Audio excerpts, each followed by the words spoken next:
Good afternoon and welcome back from the break. I hope you've enjoyed today's day one of Black Hat Asia. With all black hats, we always begin with a keynote, and so we end with a Locknote. So in today's panel, we're going to discuss some of the briefings and some of the Arsenal sessions that you may have seen, some of the highlights, and we're going to touch on some of the security topics that have impacted this year. I'll start by introducing ourselves. My name's Lydia Giuliano, and I'm a member of the Black Hat Review Board, and I will hand it over to Ty to introduce himself. Hey, my name's Ty Miller. I'm the Managing Director of Threat Intelligence. We're a specialist security company based in Australia. Been a long-term trainer at Black Hat, so been training for 10 years with Black Hat and presenting since 2008. And yeah, also a member of the Black Hat Asia Review Board. Over to you, Ryan.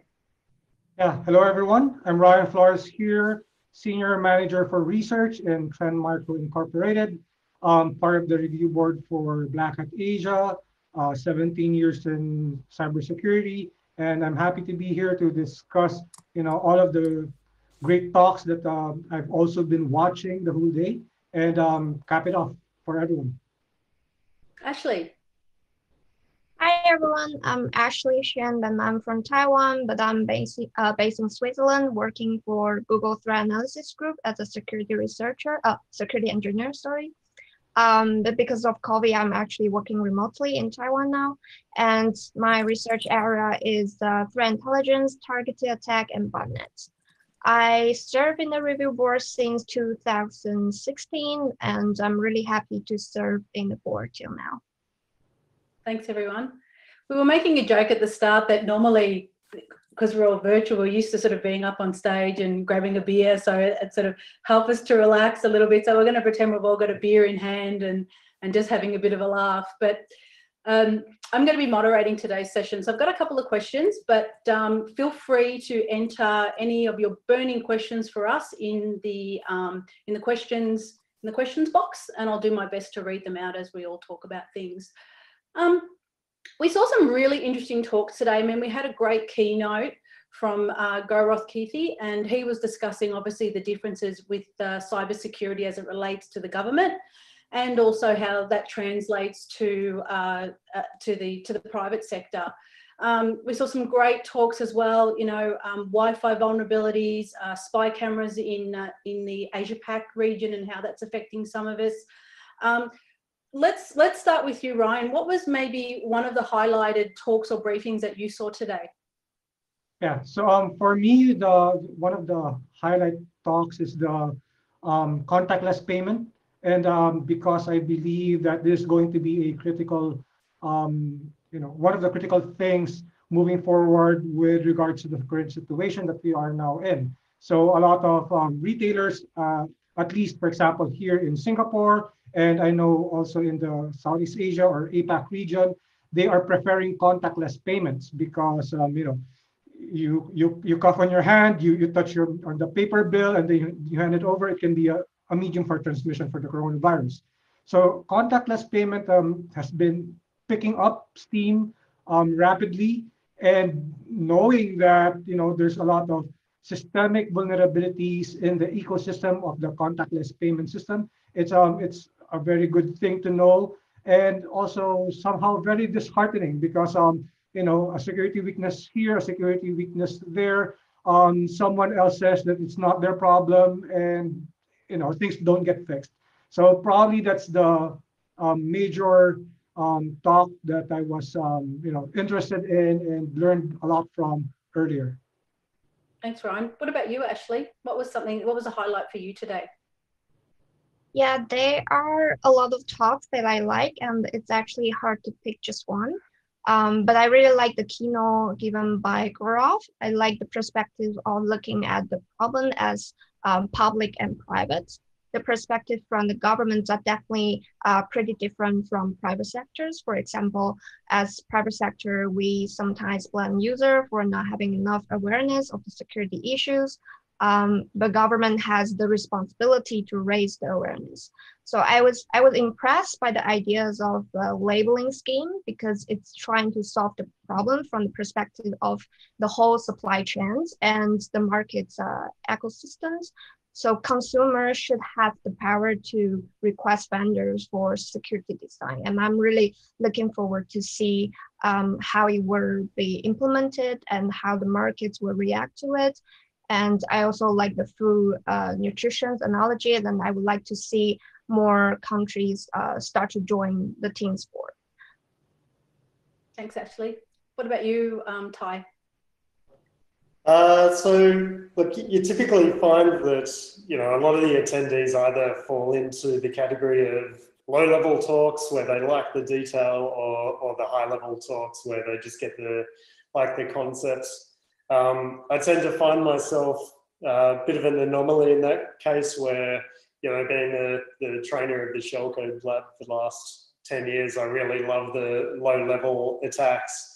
But then on the other side, being the CEO and sort of visionary for our platform, I really love sort of seeing the forecasts for the future, and how, different attacks and vulnerabilities are going to arise, and forecasting the state of the internet moving forward, and predicting, some of the security that we're going to see coming down the line. So yeah, I tend to agree. I liked from the high level talks, I really liked the keynote where the comparison between water sanitation with cyber, where the old days, we're told that we're not allowed, we shouldn't drink the dirty water, that it wasn't enforced on us.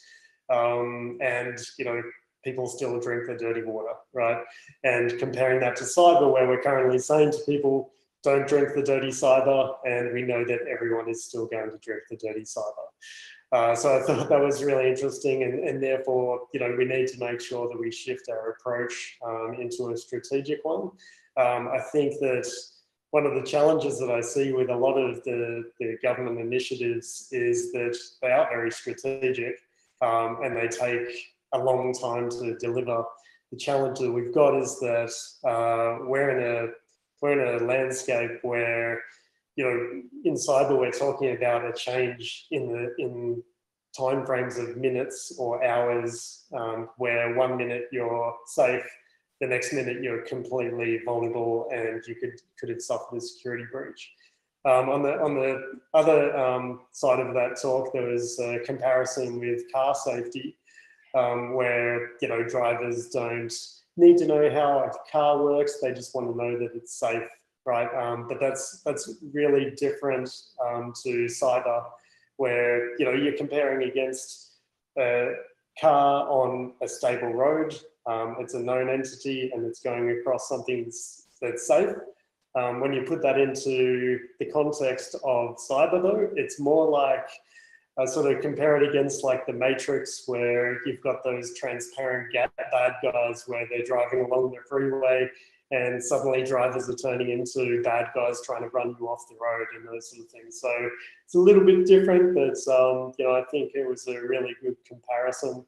From that low-level side, I really liked that the hardware-based vulnerabilities, so the page cache attacks really stood out for me, and especially applying some of those hardware vulnerabilities into a different concept for operating systems really sort of shows just the extensiveness of attacks that are out there and that are going to keep coming down the line moving forward.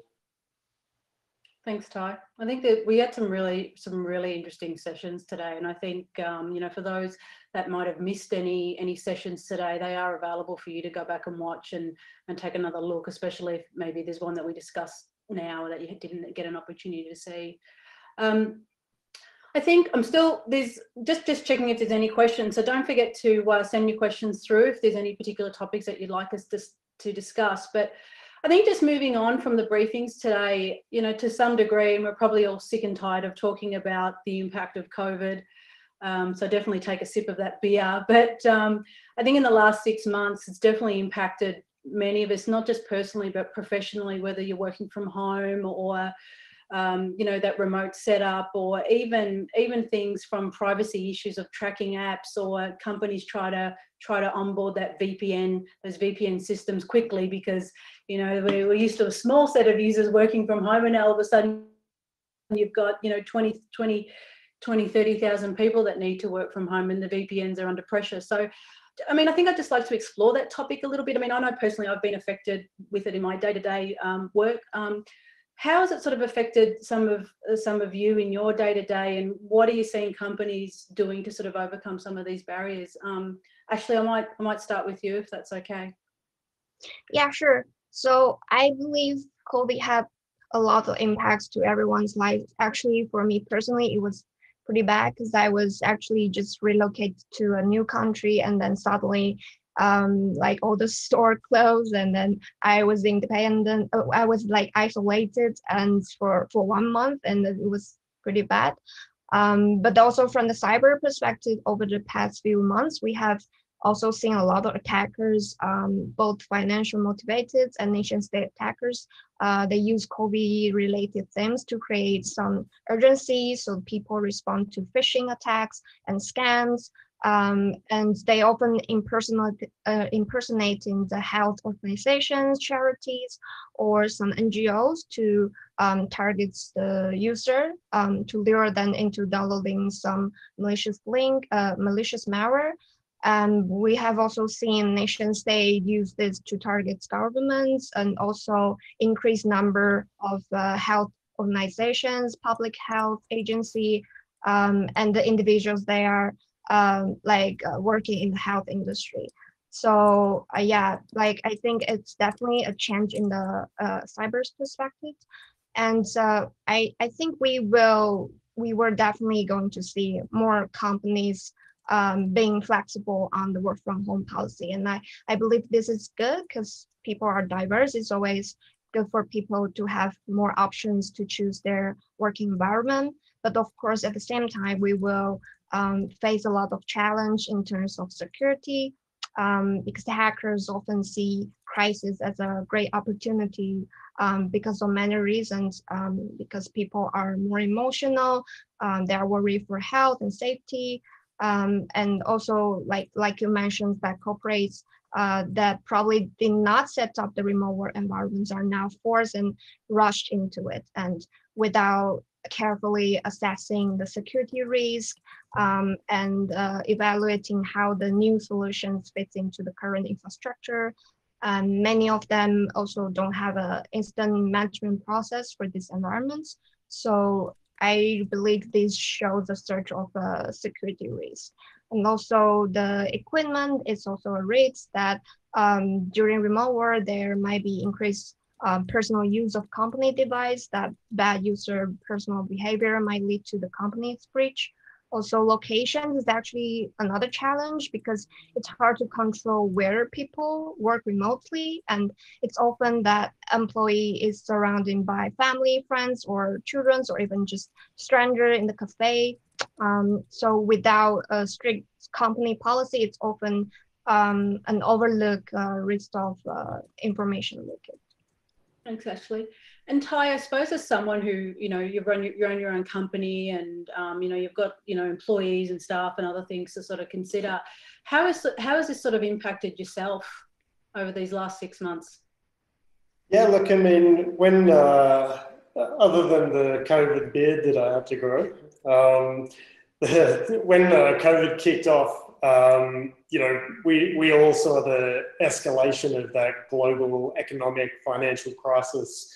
And obviously, a lot of people were sort of worried for their jobs and their businesses. So, straight away when that kicked off or really, started becoming more and more serious, I personally pulled my team into a meeting and told them two things. One was that we had actually planned for this type of event through our business continuity plan. So business was viable and would be, for a long time. So they didn't have to worry from that perspective. But also, because people were worried about their jobs, I specifically said to them, actually, you don't have to be worried about your jobs in security right now.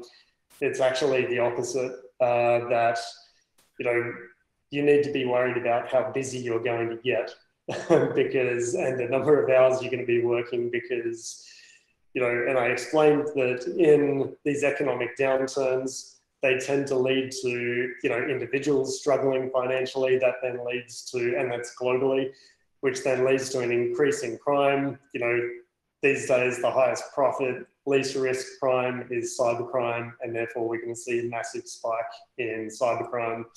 And, you know, I said to him, give it a few months and you'll start seeing a lot of organizations suffering security breaches. So that pretty much ticked off within a couple of months of COVID really kicking in. And so from our perspective, you know, it's been really sad to see some of our clients who have suffered financially, but also, you know, from losing revenue, but also some of the clients who have been hit with some of these really malicious cyber attacks that have really escalated over the last 6 months. Yeah, and I think that's a really good topic. We'll certainly get back to security breaches in a minute, but I mean, Ryan, I'll just jump over to you, but just change the topic a little bit, if that's okay. I mean, still sort of on this remote sort of difference in working, if you want to call it. I've noticed a lot that a lot of companies that were doing a lot of business and a lot of processing on-prem are rushing a lot of things to trying to get things into the cloud as quickly as possible, and even utilizing some of those, you know, multi-tenancy SaaS providers that are out there. Lots of pros and cons with both of these, and lots of challenges, you know, from a business perspective to get things up and running quickly. But obviously lots of security issues that we need to account for. Have you sort of been across any of this, and sort of what are your thoughts on the transitioning from on-prem to whether it's a cloud workload or a SaaS solution? Yeah. So I think so. You mentioned the keyword there. You know, a lot of companies are rushing, right? So it means that not a lot of things were in place. Maybe projects are not well thought of. The capability and the skill set within the organization is not yet present, for example, to be able to handle new services, new technologies that are being put online. So there's a lot of things that can go wrong in this type of situation. And given that there is a rush to deploy this immediately, there's a lot of configuration issues that can happen, or some security holes that they might not have patched, or vulnerabilities that that have not yet been patched, or they have inadvertently introduced just because they needed to connect quickly this service with this service, and maybe it was just the communication was in plain text, the API key is reused, or the password is reused. So things like this would be more prominent, I would think, in this kind of environment where everyone is scrambling. So and it's really hard. So for example, for me, I don't want to be a CISO right now, because there are a lot of things that I would need to audit, that I would need to have visibility on, that I would need to support, and that ultimately I would need to secure. So yes, there's a lot of things going on, and for me, it's a very high stress environment currently, and I think this is also why we are here, right? Why we are attending Black Hat, why security events like this still continuing, because we still need to be on top of these things. So networking, updating knowledge, knowing about what security solutions are available, knowing about what vulnerabilities are there, and what vulnerabilities are actually being weaponized and used by attackers. So this really plays a key part in helping us strategize and prioritize what we need to do and what we need to look out for in this very, very challenging period. Thanks, Ryan. Yeah, and I mean, it is really, really tricky. I mean, there's lots of SaaS solutions that are going to help a lot of, business, a lot of our businesses be able to kick up, the digital experience pretty quickly. But I mean, a lot of the controls that we're relying on are things that are in contracts, or, whether it's an ISO or a SOC type report. And it's very subjective. There's only there's a scope that you have to deal with. So, it can be quite challenging. I have noticed we are getting some questions through, which is great. Before I actually jump to the question, Ty, I just want to go back to what you were talking about before, with respect to security breaches. I mean, the world definitely has changed in the last 6 months. I mean, we're virtual. 6 months ago, we should have been in Singapore. Are we seeing like a turn of what security breaches are developing or look like in the last year, this year? Yeah, look, it's certainly changed, in the last 6 months especially, and I actually haven't seen this cyber circumstance or situation occur or be as aggressive and active over the last 20 years. We're in a very unique time right now where, without trying to scare the CISOs, as you say, I wouldn't want to be in their position right now either, but they're going to have a very challenging time moving forward. So, over the last 6 months, we've been absolutely inundated with security breaches within Australia, and these aren't small security breaches either. These are multinational organizations, critical infrastructure providers, major organizations who are suffering very targeted, very aggressive attacks from international players all around the world. And so when we actually got to Black Hat USA, where we were running our training courses, I actually wanted to see if this was being seen just in our region or if this was globally, and basically asked all of our students across each of our training courses, and basically they were saying the same thing, which was interesting.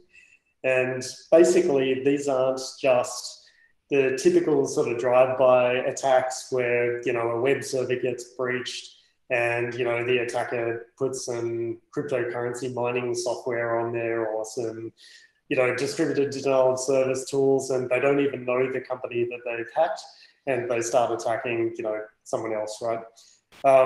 And that's not what we've been seeing. Each one of them that we've been looking at, I still think that a bunch of them are still quite opportunistic attacks, but they were certainly targeted and focused on not just compromising the compute power, for example, of an organization, but actually infiltrating the organization, moving laterally, escalating their privileges, taking over the organization, and then carrying out their attack, whether that was data theft, or we've seen a bunch of quite large ransomware attacks where they've encrypted every single server across for these organizations globally, not even just within a particular region, and just shutting the entire organization down, then holding them to ransom for millions. Luckily, some of these places had some pretty good backup strategies in place, one with a very impressive disaster recovery situation in place. And we were able to help them recover that really, really quickly. But yeah, the actual attacks that we're seeing, I think the biggest shift that I've seen is just the aggressiveness and shifting to infiltrating organizations rather than just grabbing access to their compute power. And that's really the key thing, and also having those persistent attacks. So, we were in one particular situation, jumped in there very quickly, we kicked the attacker out. The actual organization responded a bit too slowly and actually got breached again. And we then kicked out the attackers and actually closed off that hole, and then they started coming through with other avenues of attacks like phishing attacks, because the infrastructure or the application layer vulnerabilities were actually closed off. So the fact that they were coming back again and again was just really interesting to see, because often historically when we kick them out, they tend to then assume that there's a higher risk of getting caught, for example, and they go and move on to someone else. Whereas these days they just seem to be coming back again and again. And Ashley, are you seeing a difference in the types of security breaches this past 12 months?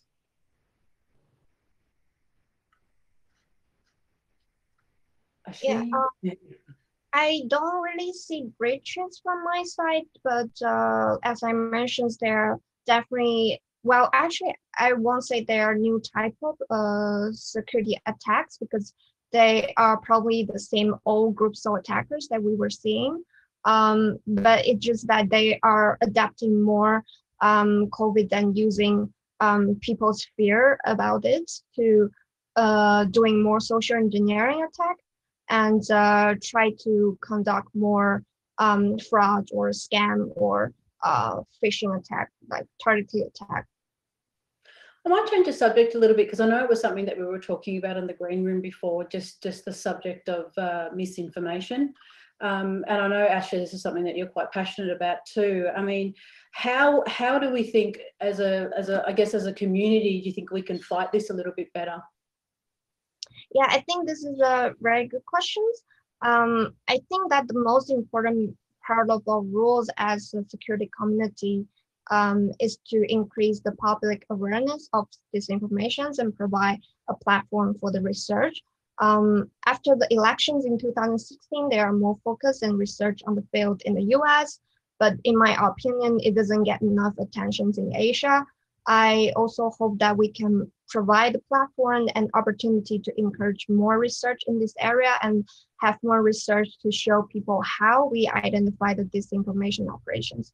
Because despite that this is now a hot issue and general public still like have very little understanding on how the social media or platform track these operations and mitigates. And this kind of asymmetric informations will cause more conspiracy and becomes a barriers for remediations. And this is why I'm really happy to see that we have talk submitted for the research on fake news analysis this year. I attended the talk. It was a really great talk. And in the past, we rarely or never saw briefing in Black Hat Asia to talk about disinformation. And I think this talk would definitely help more people to understand from the analyst perspective how we identify the operations. And hopefully we will going to see more research toward these directions. And eventually there will be some frameworks of the analysis approach that people can follow. Thanks, Ashley. Brian, I don't know, do you have any thoughts on this subject? Otherwise, I might jump over to a question. What do you think about this subject? Yeah, about disinformation. Yeah. So I think what I think about it is that we also kind of look at it in a vacuum, like it's just disinformation happening. It's also driven by certain conditions that we are in right now. So, for example, right now we are in a COVID situation wherein everyone is mostly online. So the effect of this disinformation is actually amplified because people are checking for news or using social media accounts to communicate with family members that they are not able to get physically or meet face to face, right? And also it's an election year in the US this year, and I think that also plays into all this politics and disinformation campaigns that are going on. So I think this year is a very difficult year, especially with the disinformation and the environment that cultivates or makes that possible. Thanks, Ryan. So there's a couple of questions that have popped up. I'll go through the first one, and this goes back to our discussion about working from home and just securing things now that we're, none of us are in the office anymore. So question one we've got is, how can a company take care of its digital assets when it's allowing its employees to work from home? So in particular, most organizations should be using a secure VPN. Should that be enough? I mean, I've got a bit of a viewpoint on VPNs, and I think it depends if you're an on-prem or a cloud-based company. I mean, things can definitely be secured using a VPN, or you've got a multi-factor approach. If you're going to go straight to cloud without a VPN, you obviously need those second factors. But I mean, definitely love to hear someone else's opinion on this. I mean, Ty, do you, again, I'm going back to you because you've got your own business, but securing digital assets is what are your thoughts on this? Yeah, look, I think this has really escalated the whole zero trust model, where now that everyone's sort of distributed all over the place, and this has been quite a common challenge in industries like aviation, where a large portion of their staff is actually constantly, in other countries or flying around or in hotels and those sort of things.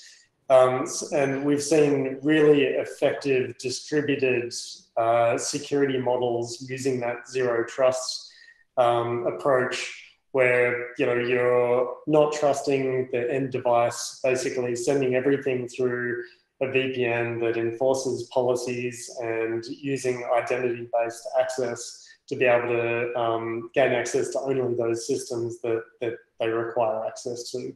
And ultimately, by doing that approach, you can actually sort of isolate those systems from threats that are at home, because when you're on a home network, they no longer, typically you're connecting over things like Wi-Fi, but you've got your corporate network that might have, for the mature ones anyway, have Wi-Fi with digital certificates and hooked into their AD with password policies and those sort of things, which just don't exist on most home networks. So you're placing individuals in a less secure environment that has less visibility by the organization, less control by the organization.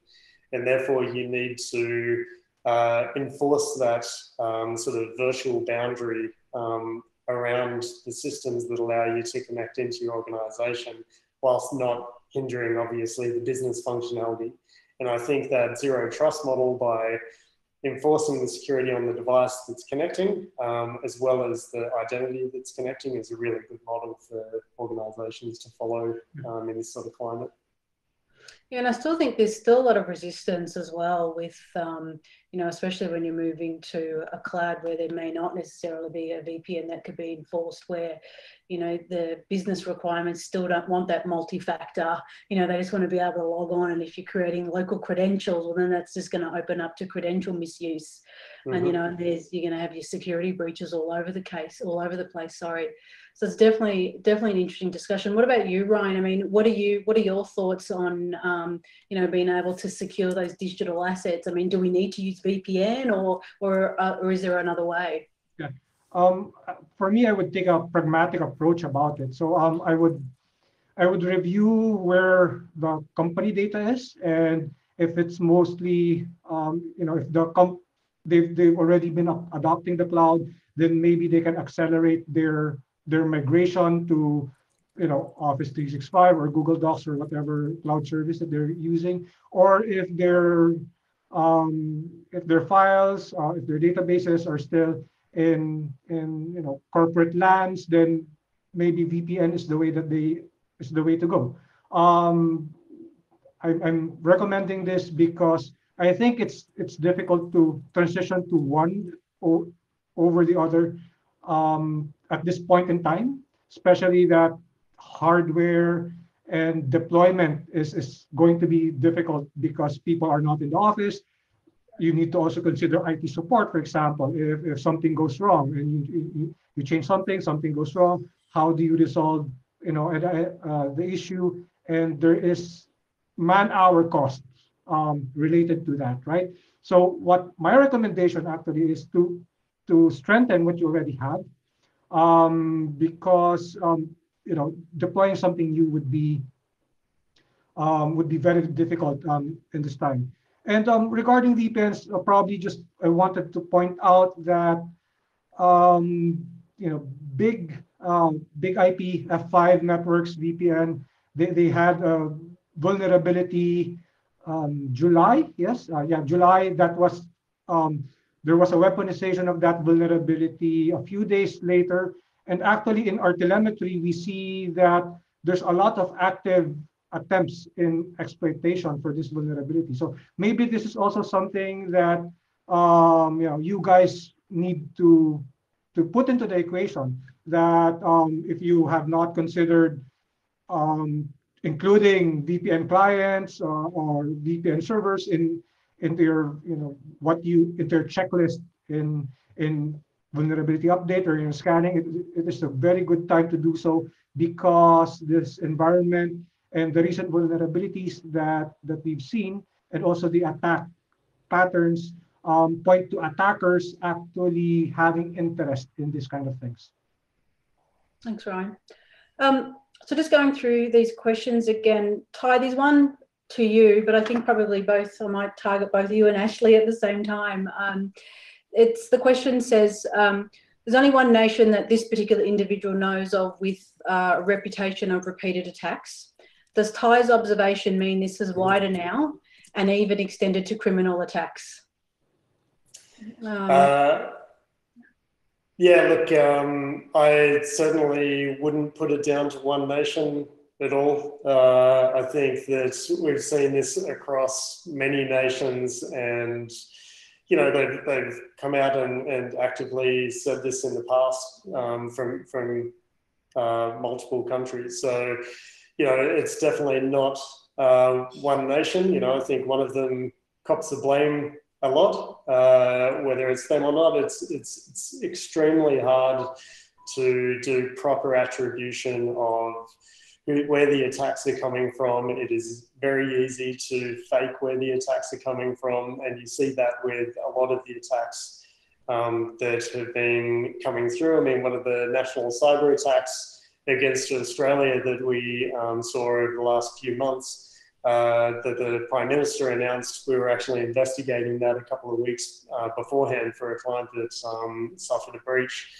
And I mean, that was assumed by everyone to coming from a specific nation state, and there were definitely indicators pointing to countries like China. But when you delve into a lot of the details, there were also a lot of indicators pointing to Russia. There were attacks coming from the US. There were attacks coming through Tor.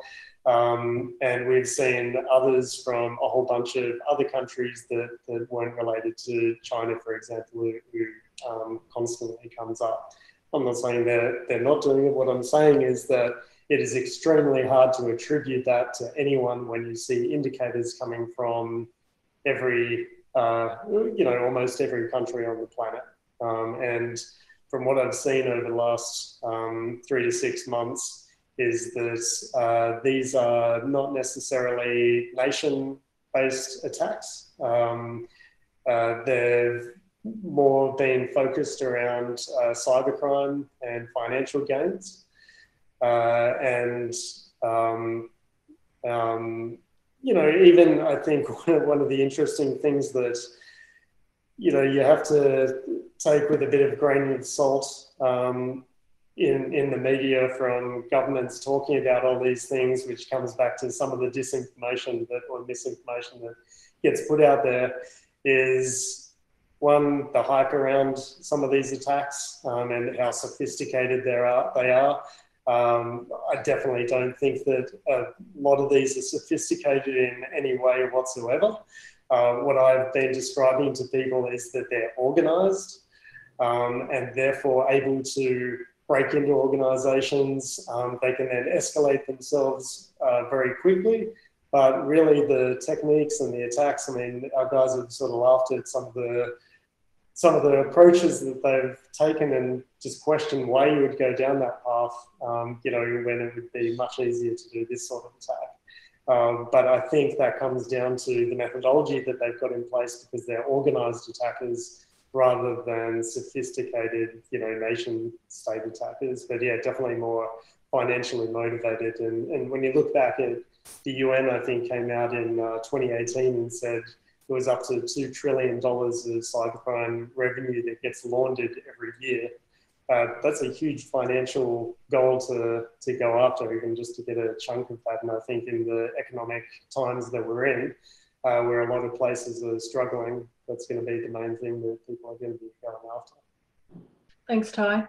Just taking note of the counter. I think we're all out of time.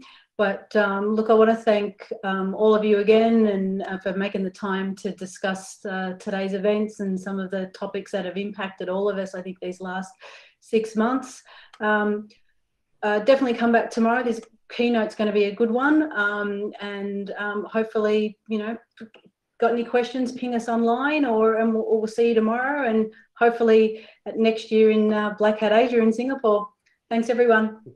Thank you. Thank you. Enjoy. Bye.